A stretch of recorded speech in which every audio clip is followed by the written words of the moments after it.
우리는 다른 사람들을 감동시키는 사람으로 살고 싶어 합니다. 그러기 위해서는 내가 먼저 내 안에 감동이 있어야 합니다. 즉, 내가 먼저 감동받지 않고서는 다른 사람들에게 감동을 끼칠 수가 없습니다. 신앙 안에서도 마찬가지입니다. 우리가 신앙 안에서 말씀을 드리자면 내가 먼저 하나님의 말씀의 은혜를 받아야 다른 사람들에게도 그 받은 은혜의 말씀을 전할 수 있게 됩니다. 우리 예수님께서 백성들에게 말씀하시기를 다 마치신 다음에 가버나움 동네로 들어가십니다. 그런데 어떤 로마 백부장의 그 종이 병들어 죽게 되었습니다. 여러분, 로마 백부장 그러면 로마 군인 아니겠습니까? 로마 군인으로서 장교입니다. 그런데 그가 사랑하는 종이 병들었다 했을 때에 그 종이 죽게 될 정도로 심해졌다는 겁니다. 누가복음에는 이 종에 대해서 표현하기를 사랑하는 종이다 그렇게 표현했습니다. 근데 이 마태복음에도 동일한 말씀이 기록되어 있는데 거기는 처음부터 백부장이 하인이라고 기록되어 있습니다. 하인과 종은 조금 다릅니다. 헬라어 성경을 보게 되면 하인이라고 기록된 표현이 아들이라고 하는 헬라어를 사용하고 있습니다. 파이스라고는 단어를 쓰고 있는데 누가복음에서는 종이라고 표현했죠. 이건 둘로스입니다. 여기 누가복음에서는 종이라고 표현한 이유가 있지 않겠습니까? 그것은 백부장은 어떤 권리를 가지고 있다는 뜻입니까? 이 종에 대한 모든 생명에 대해서 주권적으로 그 권력을 가지고 있다. 그런 뜻으로 표현하고 있습니다. 그런데 이 백부장이 종에 대해서 어떤 태도를 취하고 있습니까? 보통 로마 백부장에게 볼 수 없는 긍휼함과 그 사랑함이 이 백부장에게 있었습니다. 그것은 그가 유대인들과 가까이 지내다 보니까 유대 율법을 좋아하게 되어졌고 그 율법 안에 있는 사랑의 정신, 그 긍휼의 정신을 그가 배웠고 깨닫게 되었기 때문입니다. 이렇게 종의 모든 생명을 자신의 힘으로 주관할 수 있는 권위를 가진 이 백부장이 이 유대 지도자들과도 참 잘 지냈습니다. 유대 장로들과도 참 잘 지냈는데 그가 그 장로들한테 부탁을 드리지요. 자신의 사랑하는 종, 이 종을 고칠 수 있도록 예수님께 가서 좀 청해달라고 부탁을 합니다. 백부장이 이렇게 한 것은 이 종이 평소에 이 백부장과 어떤 관계를 맺으며 살았는가 하는 것도 반증하고 있습니다. 그는 이 백부장을 섬길 때에 정말 마음을 다해 섬겼습니다. 이렇게 정성을 다해 섬긴 종을 백부장은 어떻게 해서 돕고자 했습니까? 그도 역시 정성을 다하고 사랑의 마음으로 도와주려고 합니다. 우리는 예수님께서 하신 산상수훈의 말씀을 기억할 수 있습니다. 그러므로 무엇이든지 남에게 대접을 받고자 하는 대로 너희도 남을 대접하라. 이것이 율법이요 선자이니라 이렇게 말씀하셨습니다. 여러분 누구에게든지 일방적인 것은 없습니다. 만약 내가 계속 일방적으로 베풀기만 한다면 그 관계는 오래가지 못할 것입니다. 우리 주님께서도 제자들에게 새 계명을 주시면서 하신 말씀이 무엇입니까? 너희는 서로 사랑하라 이렇게 말씀하셨습니다. 사랑은 사랑을 나눠주고 또 사랑을 받게 되는 이런 서로의 관계가 중요합니다. 그럴 때에 그 사랑의 관계는 온전하게 지속될 수가 있습니다. 우리 주님께서 남에게 대접을 받고자 하는 대로 너희도 남을 대접하라 이렇게 하신 것을 보면 우리 주님께서도 틀림없이 우리에게 사랑을 베푸실 뿐만 아니라 우리의 통해서도 사랑의 고백과 사랑의 표현을 받고자 하십니다. 우리가 구약 성경을 보게 되면 중요한 말씀 두 구절을 뽑으라고 한다면 그 신의 산 언약과 그 다음에 신명기 6장의 쉐마 말씀을 우리는 뽑아낼 수 있을 것입니다. 우리가 출애굽기 19장 말씀 보게 되면 하나님께서 이렇게 말씀하셨습니다. 세계가 다 내게 속하였나니 너희가 내 말을 잘 듣고 내 언약을 지키면 너희는 모든 민족 중에서 내 소유가 되겠고 너희가 내게 대하여 제사장 나라가 되어 거룩한 백성이 되리라. 이렇게 말씀하셨습니다. 신명기 6장 세 말씀은 보면 이스라엘아 들어라. 우리 하나님 여호와는 오직 유일한 여호와이시니 너는 마음을 다하고 뜻을 다하고 힘을 다하여 내 하나님 여호와를 사랑하라. 이렇게 말씀하셨습니다. 이 두 말씀을 보게 되면 하나님께서는 시내산 언약을 맺으실 때에 쌍무간의 언약의 관계를 맺는 것을 보게 됩니다. 하나님의 일방적 사랑만이 아니라 하나님께서는 또 백성들로부터도 마음과 뜻과 힘을 다해서 사랑의 표현을 받기를 원하신다는 겁니다. 하나님께서 이렇게 말씀하시는 것은 하나님은 인격적인 하나님이시기 때문입니다. 오늘 누가복음에 나오는 백부장이 이 종을 귀하게 여기며 사랑하는 그 이유가 있습니다. 그 종이 백부장을 아끼고 사랑으로 섬겼기 때문입니다. 우리는 어떻게 살아가야 되겠습니까? 우리의 삶 속에 적용해 본다면 나와 지금 함께하고 있는 사람들, 하나님께서 함께해 할 수 있도록 해주신 사람들 아끼며 사랑으로 섬겨야 합니다. 이것이 주님의 은혜 안에 사는 사람의 방식이요 또한 주의 은혜를 받으며 살아가는 하나님 나라의 방식입니다. 그런데 더 중요한 것은 이 백부장의 태도 아니겠습니까? 백부장이라고 한다면 그 종에게 대해서 당연히 나를 섬기는 것이라 이렇게 생각할 수 있습니다만은 그러나 이 백부장은 달랐습니다. 종의 섬김을 당연한 것으로 여기지 않았습니다. 그가 나를 위해서 정성을 다해서 섬겼다. 그렇게 보았습니다. 이 백부장은 그 은혜를 아는 사람이죠. 또한 그 은혜를 나눌 수 있는 사람이었습니다. 우리가 사도행전 10장의 말씀 보게 되면 이방인 백부장 고넬료를 볼 수 있습니다. 그도 역시 로마 장교였습니다. 그런 경건한 사람이었습니다. 온 집안과 더불어 하나님을 경외하는 사람이었습니다. 그는 백성을 많이 구제했습니다. 항상 하나님께 기도했습니다. 하나님은 그와 같은 고넬료를 보셨습니다. 하나님은 그를 사랑하셨습니다. 그래서 주의 사도 베드로를 그에게 보내셨습니다. 그래서 베드로를 통해서 하나님 나라 복음을 듣도록 했습니다. 예수님의 복음을 듣도록 했습니다. 그를 비롯해서 온 집안의 식구들이 예수를 믿고 세례를 받도록 하나님께서 은혜를 베풀어 주셨습니다. 하나님은 어떤 하나님이시죠? 이렇게 하나님께서는 이 사람들이 어떻게 삶을 살아가고 있는지 하나님은 보시고 계신다는 겁니다. 여러분, 우리가 사는 세상은 어떻습니까? 우리가 사는 세상은 과연 긍휼과 사랑함을 나타내고 있는 세상입니까? 아니, 하나님께서 우리에게 원하시는 삶의 태도는 무엇일까요? 이 땅에 하나님을 경외하고 견건과 긍휼과 사랑을 베푸며 살아가기를 원하신다는 것입니다. 예수님은 하나님께서 이방인 고넬료에게 베드로를 보내시듯이 오늘 이 백부장이 사는 그 가버나움으로 들어가시도록 하나님께서 예수님을 이끌어 가신 것을 보게 됩니다. 참 가버나움은 예수님께서 많은 기적과 이적을 또 말씀 사역을 베푸신 그런 곳인데요. 사실 예수님의 고향은 나사렛입니다. 그럼에도 불구하고 예수님께서 나사렛보다는 고향보다는 가버나움에서 더 많은 일을 하십니다. 그 이유가 무엇이겠습니까? 나사렛에서는 예수님을 영접하지 않고 배척했기 때문입니다. 반면에 이 가버나움 사람들은 예수님을 아주 적극적으로 영접합니다. 모든 하나님의 역사는 하나님을 기쁨으로 영접하고 받아들이는 그 믿음과 그 마음 안에서 이루어집니다. 예수님께서 제자들을 불러서 세상에 보내실 때 보십시오.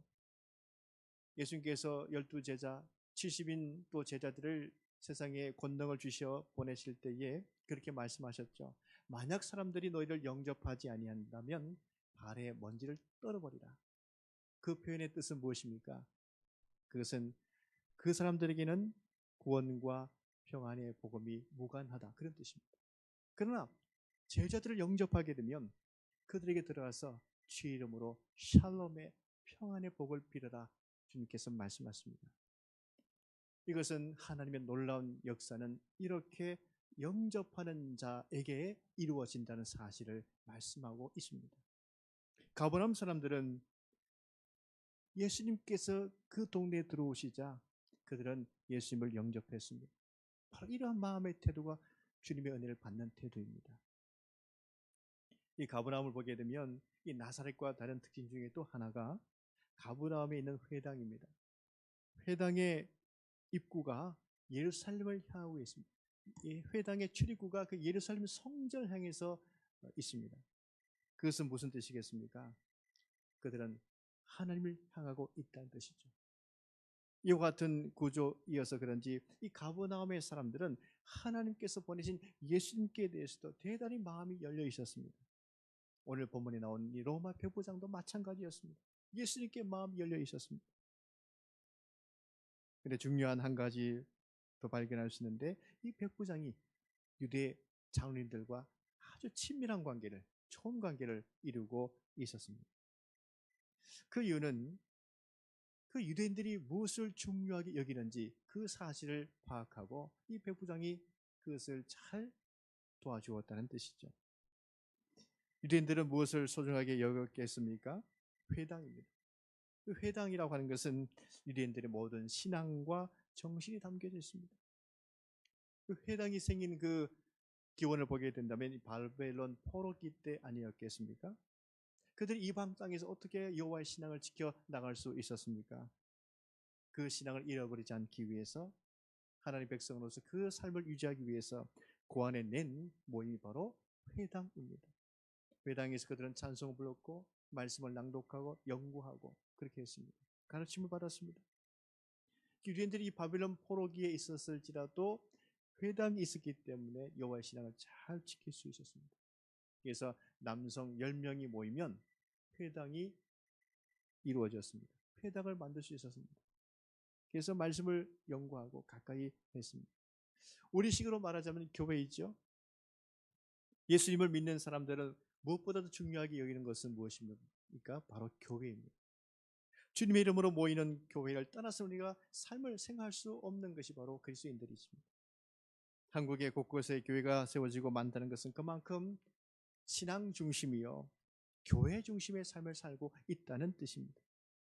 우리가 교회를 소중히 여기는데 누군가 교회를 함께 소중히 여긴다면 우리는 그 사람과 친밀하고 좋은 관계를 맺을 수밖에 없습니다. 그러나 누군가 교회를 배척하고 교회를 박해한다면 좋은 관계를 맺기가 어렵지 않겠습니까? 오늘 백부장은 유대인들이 소중하게 여기는 그 회당에 대해서 역시 소중하게 여기며 생각했습니다. 그래서 친밀한 관계를 맺었습니다. 유대 장로님들은 그 백부장의 부탁을 받고 기쁨으로 예수님께 나아가 청합니다. 근데 청할 때도 형식적으로 청한 것이 아니라 굉장히 간절하게 예수님께 간청을 드립니다. 왜 이 누가복음 말씀 안에는 그들이 예수님께 나아가 청할 때에 간절히 구하였다 이렇게 표현했을까요? 이 간절히 구했다라고 하는 것은 아주 시간이 촉박하다 그런 뜻 아니겠습니까? 시간이 넉넉할 때는 사람들이 부탁할 때도 별로 열렬히 부탁하지 않습니다. 부탁을 드려주면 좋고 아니면 말고 이런 식입니다. 그러나 시간이 촉박할 때는 열렬히 부탁합니다. 이 상대방에게 그 열렬한 마음이 전달되도록 부탁하죠. 지금 이 장로님들이 그렇게 열렬히 부탁했다는 그 이유는 이 종의 이 상황이 굉장히 위급하다라는 뜻입니다. 그런데 또 한 가지는 예수님께 청하고 구할 때에 한 번 청한 것이 아니라 미완료 동사로 써 있습니다. 그러니까 강구를 시작할 때부터 마칠 때까지는 예수님께서 허락하실 때까지 계속 구했다는 뜻입니다. 그들이 예수님께 청할 때에 그의 종을 고쳐주심이 합당합니다. 이렇게 표현하면서 구하죠. 그 이유가 첫째, 이 백부장이 유대민족을 사랑하기 때문입니다. 이렇게 말합니다. 여러분 사실 유대인들은 기본적으로 로마인들을 좋아하지 않죠. 로마인들이 유대 나라를 점령하고 지배하고 있기 때문입니다. 그래서 유대인들은 항상 로마인으로부터 벗어나는 것을 중요한 과제로 두고 살아가고 있습니다. 그래서 유대 동네에는 크고 작은 밀란이 많이 일어났습니다. 그런데 이 유대인들이 이 로마 백부장을 예, 좋게 여기고 고마워했다라고 하는 것은 특별한 관계를 맺고 있다는 뜻이죠. 이 로마 백부장이 비록 그가 로마인이지만 로마인들이 가지고 있는 삶의 가치관으로 산 것이 아니라 바로 유대인들이 가지고 있는 율법의 가치, 그 거룩함의 가치, 그 사랑의 가치, 그 가치를 더 좋아했기 때문일 것입니다. 우리가 이 사도행전 말씀을 보게 되면 바울이 복음을 전할 때에 이방 사람들이지만 이미 그 회당에 들어와서 유대교로 개종한 그런 사람들을 많이 볼 수 있습니다. 이방인들이지만 왜 유대 회당에 들어와서 그 말씀에 가르침 받았을까요? 그 이유는 이방인들과 달리 유대인들은 거룩하고 정결한 삶을 살았기 때문입니다. 그 유대인들이 살고 있는 그 정결한 삶이 너무 좋아서 그래서 회당에 들어와서 유대교로 개종한 이방인들도 많이 있었습니다. 오늘 이 로마 백부장도 분명히 로마인들의 사치와 부도덕한 모습보다는 정결한 유대인들의 삶이 더욱 좋았기 때문에 또한 유대인들이 따르고 있는 율법이 더 좋았기 때문에 그 유대 민족을 사랑하면서 함께 했습니다. 오늘날 그리스도인들이 어떻게 살아야 하는지 생각하게 해주는 말씀입니다. 그리스도인들은 이 세상 속에 살아갈 때에 물론 우리가 속된 곳에 살지만 속된 땅에 있지만 그러나 이곳에서 아주 거룩함을 나타내며 살아가야 된다는 사실을 우리에게 말씀해 주고 있습니다. 우리는 진실하고 깨끗하고 정직하고 정결한 삶을 살아갈 때에 이 세상 사람들에게 거룩한 영향력과 거룩한 매력을 줄 수 있을 것입니다. 둘째, 이들이 또한 이 백부장에 대해서 고의적인 관계를 맺은 것은 그가 유대인들을 위해서 회당을 지어줬기 때문이었습니다. 이 백부장은 그냥 유대 민족을 사랑한 것만이 아니었습니다. 유대인들을 위해서 회당까지 지어줄 정도로 유대 민족을 사랑했습니다. 로마 백부장이 유대 회당을 지어준다는 것은 쉬운 것이 아닙니다. 이 회당은 유대인들이 그 무시무시한 신바벨론 제국에 있었어도 또 메데파샤 나라에 있었어도 여호와의 신앙을 지킬 수 있도록 하기 위해서 만들어졌기 때문이지요. 우리가 다니엘을 보게 되면 그가 이 바빌론 지역에 살아가면서 속된 바빌론 지역에 살아가면서도 어떻게 살았습니까? 물론 그들과 공존하였지만 동화되지는 않았습니다. 여러분 이 신바빌론 제국의 건축물은 대단하지 않습니까? 헬라의 알렉산더 왕이 그 바빌론 점령하기 위해서 들어갔을 때에 헬라가 얼마나 또 이렇게 아름다운 건축물이 많습니까? 그러나 바벨론 제국의 그 건축물이 너무나도 웅장하고 화려했기 때문에 그게 그냥 매력을 느껴서 그 건축물만큼은 파괴하지 않도록 하지 않았습니까? 여러분 그런데 이 다니엘을 보십시오. 예루살렘에 비하면 바벨론 엄청나게 크지 않습니까? 그럼에도 불구하고 다니엘은 여호와의 신앙을 잃어버리지 않고 꿋꿋이 지켰습니다. 그 이유가 바로 회당이었기 때문이죠. 그 회당을 통해서 하나님 말씀을 가까이 하고 여호와의 신앙을 지켜나갔기 때문인 것입니다. 그 여호와의 신앙을 잘 지켜나가니까 하나님께서는 어떻게 했습니까? 그를 그 이방 땅에서도 높여 세우시고 총리가 되게 하시고 그것을 통해서 하나님의 뜻을 나타낼 수 있도록 사용하셨습니다. 이렇게 회당의 역사를 볼 때에 그 역할이 얼마나 중요한지 알 수 있는 것이죠. 그 여호와의 신앙을 지키도록 하기 위해서 만들어진 것이 회당이다. 그런데 이 로마 백부장이 로마임에도 불구하고 유대 회당을 지어주었다는 것은 도리어 그 유대 신앙, 그 여호와의 신앙을 율법의 신앙을 잘 지켜 나가도록 격려해 줬다 해도 과언이 아닌 것입니다. 그 여호와의 신앙의 정체성을 더 잘 지켜 나갈 것을 격려해 주었다는 것이죠. 사실 백부장이 그렇게 하기는 쉽지 않았을 것입니다. 그런데 이 백부장이 그렇게 한 것은 그가 유대인들을 가까이 하고 율법을 가까이 하다 보니까 자신도 모르게 하나님께 붙잡힌 자가 된 것입니다. 그도 예수님을 믿고자 하는 신앙으로 자라게 되었다는 뜻이죠. 그래서 예수님께서 가버나움에 들어오게 되셨을 때 그는 겸손한 마음으로 예수님을 맞이하려고 했습니다. 그는 예수님 앞에 겸손한 믿음의 태도를 가졌죠. 그가 진정 하나님을 경외하는 자임이 드러난 것은 예수님 앞에 그가 겸손한 태도를 취했기 때문입니다. 그리고 그는 예수님의 주권을 인정하는 사람이었습니다. 이제 예수님께서 그 장로님들의 청을 받고 자신의 집으로 오고 계신다는 소식을 그가 듣게 되었습니다. 그러자 이 백부장은 어떻게 취합니까? 주여 수고하지 마시옵소서. 명령만 하시옵소서. 말씀만 하사 내 하인을 낫게 하옵소서. 이렇게 말씀을 드립니다. 예수님께서는 그 말씀을 듣고 놀랄 정도로 감탄하셨죠. 9절 말씀 보시면 예수께서 들으시고 그를 놀랍게 돌이키사 따르는 무리에게 이르시되 내가 너에게 이르노니 이스라엘 중에서 이만한 믿음은 만나보지 못하였다. 이렇게 주님께서 말씀하셨습니다. 결과는 어떻게 되었습니까? 그 하인이 나았죠. 여러분, 예수님께서는 어떤 믿음에 대해서 감동을 받으셨습니까? 말씀에 관해서 말씀을 믿는 큰 믿음을 보시고 예수님께서는 감동하셨습니다. 그리고 그 겸손한 마음, 그리고 주님의 그 주권을 인정하는 그 믿음을 보시고 예수님께서는 감동하셨습니다. 오늘 우리 이 시간 우리가 주님께 어떤 마음을 가져야 되겠습니까? 주여 말씀만 하사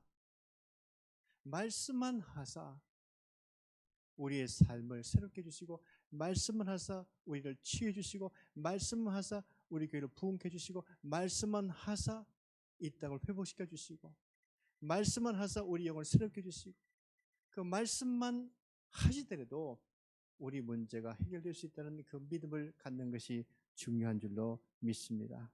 우리 모두 주님 앞에 겸손한 믿음과 주님의 주권을 인정하는 믿음을 가짐으로 주님께 감동을 드리며 주님께 영광을 드릴 수 있는 믿음의 사람들로 살 수 있기를 주 이름으로 간절히 축원합니다.